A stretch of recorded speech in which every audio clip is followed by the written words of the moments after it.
for the Niv-Mizzet deck that we played this week in Commander. We had 2 videos while I was working on it, but this is basically Niv to self-discard / multicolored payoff. So, our commander, Niv-Mizzet, Wilburg 6/6 Flying Dragon. When it enters the battlefield, reveal the top 10 cards of your library. For each color pair, choose one of those cards that's exactly those colors and put it into your hand, rest at the bottom of your library.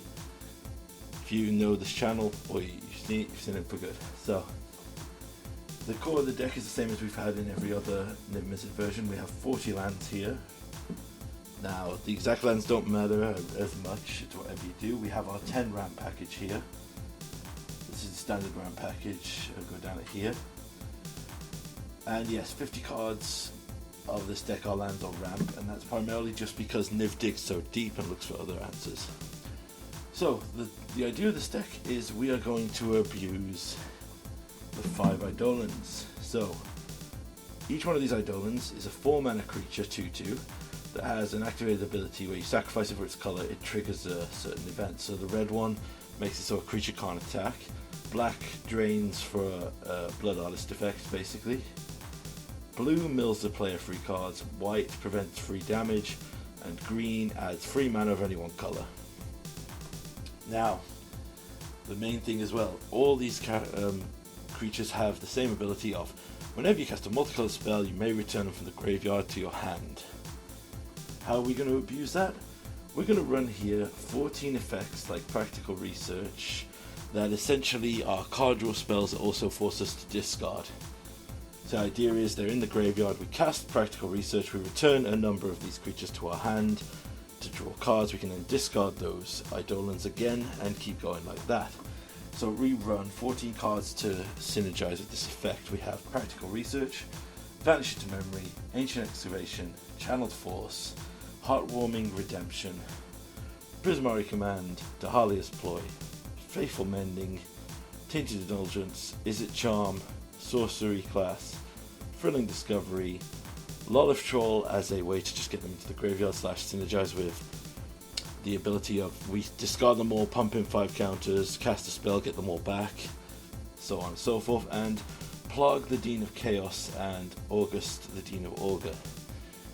I'm liking Plague in this deck because he's basically a merfolk looter, but he also has a cascade trigger effect which can be pretty decent. The cool thing about this deck is a lot of these cards will just power through our deck looking for cards. So, let's say that we get the Eidolons and we have our draw discard effects. What are we going to do? Well, we have 8 cards that pay it off. We have the Feast of Sanity. Whenever we discard a card, it deals 1 damage to any target. Our big payoff is the Bone Miser, as you saw in the second game. If we discard a creature card, we make a zombie. Discard a land, we make 2 black. If we discard non-creature, non-land, we draw a card. So this can just go ham. Go on, there you go. Drake Haven, that we can pay a mana every time we discard a card to basically make a 2/2. Obviously, if Bone Miser's out, this becomes basically free if we throw away lands.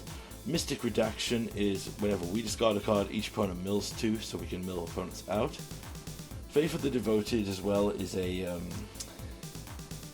good effect for draining our opponent. We have Jeskai's Ascendancy, which is basically a loot every time we draw a card. So every time we cast a spell, we get to draw a card, then discard a card. And if we're chucking away the Verdant Eidolons, or we have them in the graveyard, it's basically card advantage in that point.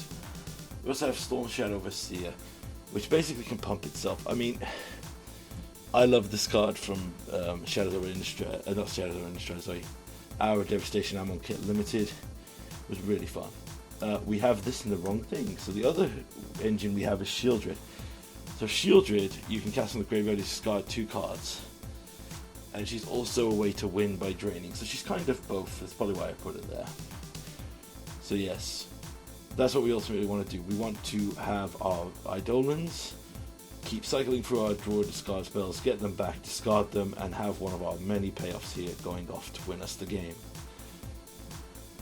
Now, we run a quick slew of 6 tutors because we really need the Eidolons to balance out the card disadvantage from the discard spells. So we have Jarrett's Orders to basically find 2 of the Eidolons, or perhaps one of our payoffs. Bring to Light can find us any of our discard spells if we need, also the Bone Miser if you want that. It's also, yeah, it can't get enchantments, so just keep that in mind. Sterling Grove tutors for any of the enchantments we might want to set up our wins. Perplex transmutes for 3 mana creature, so I'll show you the mana distribution, but basically as you can see here, 90% of our payoffs are 3 mana, and some of our good removal / interaction is 3 mana. Congregation at Dawn. This is a great one. So this basically locks your next 3 draws, but if you put 3 Eidolons on top of the deck and then trigger an effect like Sorcerer Class in your next turn, you can get through them, chuck them in the graveyard, you're ready to go. And finally, Damri's Call. We don't need to talk about this. It's basically a great tutor for a creature card. Next, we have a slew of interactive spells. Basically, if we couldn't...